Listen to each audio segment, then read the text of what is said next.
역대하 36장. 그 땅의 백성이 예루살렘에서 요시아의 아들 여호아스를 세워 그 아버지를 이어 왕으로 삼았다. 여호아스가 왕이 되었을 때에 그는 23살이었다. 그가 예루살렘에서 나라를 다스린 지 석 달 만에 이집트의 왕이 예루살렘에서 여호아스를 폐위시키고 유다로 하여금 이집트의 은 100달란트와 금 1달란트를 조공으로 바치게 하였다. 이집트의 느고 왕은 여호아스의 형제 엘리야김을 세워 유다와 예루살렘의 왕으로 삼고 엘리야김이라는 이름을 여호야김으로 바꾸게 하고 왕이었던 그의 형제 여호아스는 붙잡아서 이집트로 데려갔다. 여호야김이 왕이 되었을 때에 그는 25살이었다. 그는 예루살렘에서 11해 동안 다스렸다. 그는 주 하나님께서 보시기에 악한 일을 하였다. 바빌로니아의 느부갓네살 왕이 올라와서 그를 치고 쇠사슬로 묶어서 바빌로니아로 잡아갔다. 느부갓네살은 또 주님의 성전 안에 있는 온갖 기구를 바빌로니아로 가지고 가서 도성 바빌론에 있는 자기의 궁전에다 들여놓았다. 여호야김의 나머지 사적과 그가 저지른 모든 역겨운 일과 그가 저지른 악한 행위는 이스라엘과 유다 열왕기에 기록되어 있다. 그의 아들 여호야긴이 그의 뒤를 이어 왕이 되었다. 여호야긴이 왕이 되었을 때에 그는 8살이었다. 그는 예루살렘에서 석 달 열흘 동안 다스렸다. 그는 주님께서 보시기에 악한 일을 하였다. 그의 봄에 느부갓네살 왕이 사람을 시켜서 여호야긴을 바빌로니아로 잡아가고 주님의 성전에 있는 값비싼 온갖 기구도 함께 가져갔으며 여호야긴의 삼촌 시드기야를 세워서 유다와 예루살렘의 왕으로 삼았다. 시드기야가 왕이 되었을 때에 그는 21살이었다. 그는 예루살렘에서 11해 동안 다스렸다. 그는 주 하나님께서 보시기에 악한 일을 하였다. 그는 주님의 입에서 나오는 말씀을 선포하는 예레미야 예언자 앞에서 겸손하게 말씀을 받아들이지 않았다. 느부갓네살은 강제로 시드기야가 하나님의 이름으로 충성을 맹세하도록 하였다. 시드기야는 억지로 충성을 맹세하였지만 마침내 느부갓네살 왕에게 반항하기까지 하였다. 다른 한편으로 시드기야는 고집을 부리며 조금도 뉘우치지 않고 주 이스라엘의 하나님께로 돌아오지 않았다. 지도급 인사들인 제사장들과 일반 백성도 크게 죄를 지어 이방의 모든 역겨운 일을 따라하였으며 마침내 그들은 주님께서 자신의 것으로 거룩하게 하신 예루살렘 성전을 더럽히고 말았다. 그들의 조상의 하나님이신 주님께서 그들과 그 성전을 구원하실 뜻으로 자신의 백성에게 예언자들을 보내시고 또 보내셔서 경고의 경고를 거듭하셨지만 그들은 하나님의 특사를 조롱하고 하나님의 말씀을 무시하고 하나님의 예언자들을 비웃었다. 그러다가 마침내 자신의 백성을 향한 주님의 분노가 치솟으시니 백성을 바로잡을 길이 전혀 없었다. 하나님께서 바빌로니아의 왕을 불러다가 자신의 백성을 치게 하셨다. 그래서 그 왕은 유다의 젊은이들을 닥치는 대로 칼로 쳐 죽였다. 심지어는 성전 안에서도 그러한 살육을 삼가지 않았다. 그 왕은 잔인하였다. 젊은이나 늙은이, 여자나 남자, 병약한 사람이나 건강한 사람을 가리지 않았다. 하나님은 이렇게 자신의 백성을 그 왕의 손에 넘기셨다. 바빌로니아 왕은 하나님의 성전 안에 있는 크고 작은 기구와 주님의 성전 안에 있는 보물과 왕과 신하들이 가지고 있는 보물을 모두 도성 바빌론으로 가져갔다. 그 왕은 또 하나님의 성전을 불사르고 예루살렘 성벽을 헐고 궁궐들을 다 불사르고 값진 그릇들을 다 부수어 버렸다. 그는 또 칼에 맞아 죽지 않고 살아남은 자들은 바빌로니아로 데리고 가서 왕과 왕자들의 노예로 삼았다. 그들은 페르시아 제국이 일어서기까지 거기서 노예 생활을 하였다. 그리하여 주님께서 예레미야를 시켜서 땅이 70년 동안 황폐하게 되어 그동안 누리지 못한 안식을 다 누리게 될 것이다 하신 말씀이 이루어졌다. 페르시아의 고레스 왕이 왕위에 오른 첫 해에 주님께서는 예레미야를 시켜서 하신 말씀을 이루시려고 페르시아의 고레스 왕의 마음을 움직이셨다. 고레스는 온 나라에 명령을 내리고 그것을 다음과 같이 조서로 써서 돌렸다. 페르시아의 고레스 왕은 다음과 같이 선포한다. 주 하늘의 하나님께서 나에게 이 땅 위의 모든 나라를 주셔서 다스리게 하시고 유다의 예루살렘에 그의 성전을 지으라고 명하셨다. 이 나라 사람 가운데 하나님을 섬기는 모든 백성에게 하나님께서 함께 계시기를 빈다. 그들을 모두 올라가게 하여라. 요한계시록 22장. 천사는 또 수정과 같이 빛나는 생명수의 강을 내게 보여주었습니다. 그 강은 하나님의 보좌와 어린 양의 보좌로부터 흘러나와서 도시의 넓은 거리 한가운데를 흘렀습니다. 강 양쪽에는 12종류의 열매를 맺는 생명나무가 있어서 달마다 열매를 내고 그 나뭇잎은 민족들을 치료하는 데 쓰입니다. 다시 저주를 받을 일이라고는 아무것도 그 도성에 없을 것입니다. 하나님과 어린 양의 보좌가 도성 안에 있고 그의 종들이 그를 예배하며 하나님의 얼굴을 뵐 것입니다. 그들의 이마에는 그의 이름이 적혀 있고 다시는 밤이 없고 등불이나 햇빛이 필요 없습니다. 그것은 주 하나님께서 그들을 비추시기 때문입니다. 그들은 영원 무궁하도록 다스릴 것입니다. 천사가 또 나에게 말하였습니다. 이 말씀은 믿음직하고 참되다. 예언자들에게 영을 내려주시는 주 하나님께서 자기의 종들에게 곧 일어날 일들을 보여주시려고 자기의 천사들을 보내셨다. 보아라, 내가 곧 오겠다 하신 주님의 말씀을 기억하여라. 이 책에 기록된 예언의 말씀을 지키는 사람들은 복이 있습니다. 이 모든 것을 듣고 본 사람은 나 요한입니다. 내가 이 모든 것을 듣고 볼 때에 이것들을 내게 보여준 그 천사의 발 앞에 엎드려 경배하려고 하였더니 그가 나에게 말하였습니다. 이렇게 하지 말아라. 나도 너와 너의 동료 예언자들과 이 책의 말씀을 지키는 사람들과 같은 종이다. 경배는 하나님께 드려라. 또 그가 나에게 말하였습니다. 때가 가까이 왔으니 이 책에 적힌 예언의 말씀을 봉인하지 말아라. 이제는 불의를 행하는 자는 그대로 불의를 행하고 더러운 자는 그대로 더러운 채로 있어라.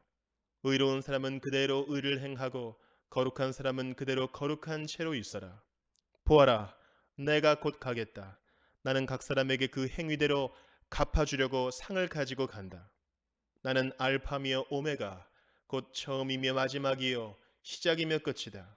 생명나무에 이르는 권리를 차지하려고 그리고 성문으로 해서 도성에 들어가려고 자기 겉옷을 깨끗이 빠는 사람은 복이 있다. 개들과 마술쟁이들과 음행하는 자들과 살인자들과 우상 숭배자들과 거짓을 사랑하고 행하는 자는 다 바깥에 남아있게 될 것이다. 나 예수는 나의 천사를 너희에게 보내어 교회들에 주는 이 모든 증언을 전하게 하였다. 나는 다윗의 뿌리요 그의 자손이요 빛나는 샛별이다. 성령과 신부가 오십시오 하고 말씀하십니다. 이 말을 듣는 사람도 또한 오십시오 하고 외치십시오. 목이 마른 사람도 오십시오. 생명의 물을 원하는 사람은 거저 받으십시오. 나는 이 책에 기록한 예언의 말씀을 듣는 모든 사람에게 증언합니다. 누구든지 여기에 무엇을 덧붙이면 하나님께서 그에게 이 책에 기록한 재앙들을 덧붙이실 것이요. 또 누구든지 이 예언의 책에 기록한 말씀에서 무엇을 없애버리면 하나님께서 이 책에 기록한 생명나무와 그 거룩한 도성에서 그가 누릴 몫을 없애버리실 것입니다. 이 모든 계시를 증언하시는 분이 이렇게 말씀하셨습니다. 그렇다. 내가 곧 가겠다. 아멘. 오십시오 주 예수님. 주 예수의 은혜가 모든 사람에게 있기를 빕니다. 아멘. 말라기 4장. 나 만군의 주가 말한다. 영광로의 불길같이 모든 것을 살라버릴 날이 온다. 모든 교만한 자와 악한 일을 하는 자가 지푸라기같이 타버릴 것이다.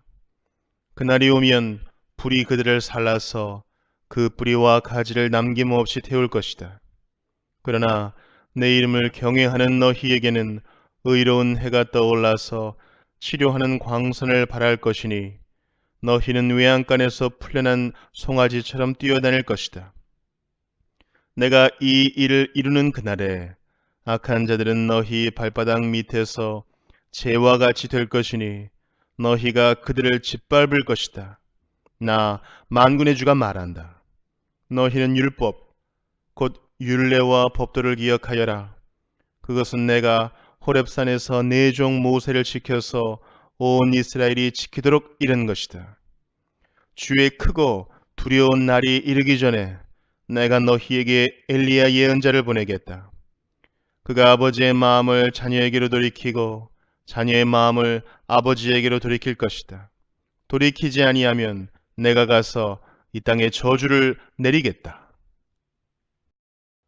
요한복음 21장.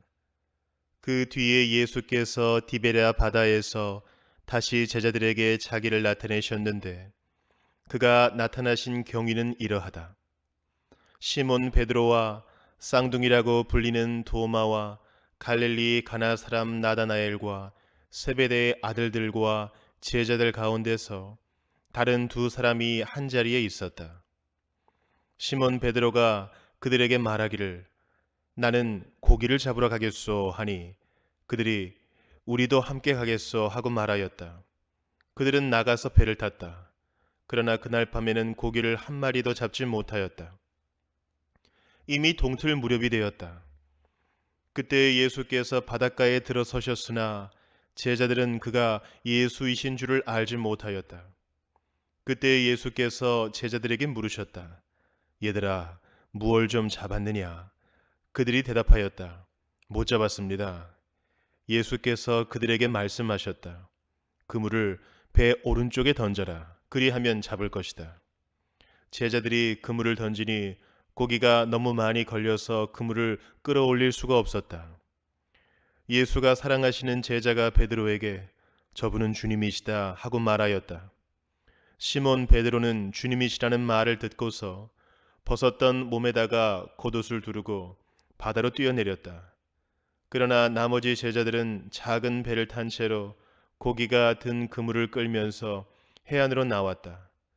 그들은 육지에서 백자 남짓밖에 떨어지지 않은 곳에 들어가서 고기를 잡고 있었던 것이다. 그들이 땅에 올라와서 보니 숯불을 피워 놓았는데 그 위에 생선이 놓여 있고 빵도 있었다. 예수께서 제자들에게 말씀하셨다. 너희가 지금 잡은 생선을 조금 가져오너라. 시몬 베드로가 배에 올라가서 그물을 땅으로 끌어내렸다. 그물 안에는 큰 고기가 153마리나 들어 있었다. 고기가 그렇게 많았으나 그물이 찢어지지 않았다. 예수께서 그들에게 말씀하셨다. 와서 아침을 먹어라. 제자들 가운데서 아무도 감히 선생님은 누구십니까? 하고 묻는 사람이 없었다. 그가 주님이신 것을 알았기 때문이다. 예수께서 가까이 오셔서 빵을 집어서 그들에게 주시고 이와 같이 생선도 주셨다. 예수께서 죽은 사람들 가운데서 살아나신 뒤에 제자들에게 자기를 나타내신 것은 이번이 세 번째였다. 그들이 아침을 먹은 뒤에 예수께서 시몬 베드로에게 물으셨다. 요한의 아들 시몬아, 내가 이 사람들보다 나를 더 사랑하느냐? 베드로가 대답하였다. 주님 그렇습니다. 내가 주님을 사랑하는 줄을 주님께서 아십니다. 예수께서 그에게 말씀하셨다. 내 어린 양떼를 먹여라. 예수께서 두 번째로 그에게 물으셨다. 요한의 아들 시몬아, 내가 나를 사랑하느냐? 베드로가 대답하였다. 주님, 그렇습니다. 내가 주님을 사랑하는 줄을 주님께서 아십니다. 예수께서 그에게 말씀하셨다. 내 양떼를 쳐라. 예수께서 세 번째로 물으셨다. 요한의 아들 시몬아, 내가 나를 사랑하느냐? 그때에 베드로는 예수께서 내가 나를 사랑하느냐 하고 세 번이나 물으심으로 불안해서 주님, 주님께서는 모든 것을 아십니다. 그러므로 내가 주님을 사랑하는 줄을 주님께서 아십니다. 하고 대답하였다. 예수께서 그에게 말씀하셨다. 내 양떼를 먹여라. 내가 진정으로 내게 말한다. 내가 젊어서는 스스로 띠를 띠고 내가 가고 싶은 곳을 다녔으나 내가 늙어서는 남들이 내 팔을 벌릴 것이고 너를 묶어서 내가 바라지 않는 곳으로 너를 끌고 갈 것이다. 예수께서 이렇게 말씀하신 것은 베드로가 어떤 죽음으로 하나님께 영광을 돌릴 것인가를 암시하신 것이다. 예수께서 이 말씀을 하시고 나서 베드로에게 나를 따라라 하고 말씀하셨다. 베드로가 돌아다 보니 예수께서 사랑하시던 제자가 따라오고 있었다. 이 제자는 마지막 만찬 때에 예수의 가슴에 기대어서 주님을 넘겨줄 자가 누구입니까? 하고 물었던 사람이다. 베드로가 이 제자를 보고서 예수께 물었다. 주님, 이 사람은 어떻게 되겠습니까? 예수께서 말씀하셨다. 내가 올 때까지 그가 살아 있기를 내가 바란다고 한들 그것이 너와 무슨 상관이 있느냐? 너는 나를 따라라. 이 말씀이 믿는 사람들 사이에 퍼져나가서 그 제자는 죽지 않을 것이라고들 하였지만 예수께서는 그가 죽지 않을 것이라고 말씀하신 것이 아니라 내가 올 때까지 그가 살아 있기를 내가 바란다고 한들 그것이 너와 무슨 상관이 있느냐 하고 말씀하신 것뿐이다. 이 모든 일을 증언하고 또 이 사실을 기록한 사람이 바로 이 제자이다. 우리는 그의 증언이 참되다는 것을 알고 있다. 예수께서 하신 일은 이 밖에도 많이 있어서 그것을 낱낱이 기록한다면 이 세상이라도 그 기록한 책들을 다 담아두기에 부족할 것이라고 생각한다.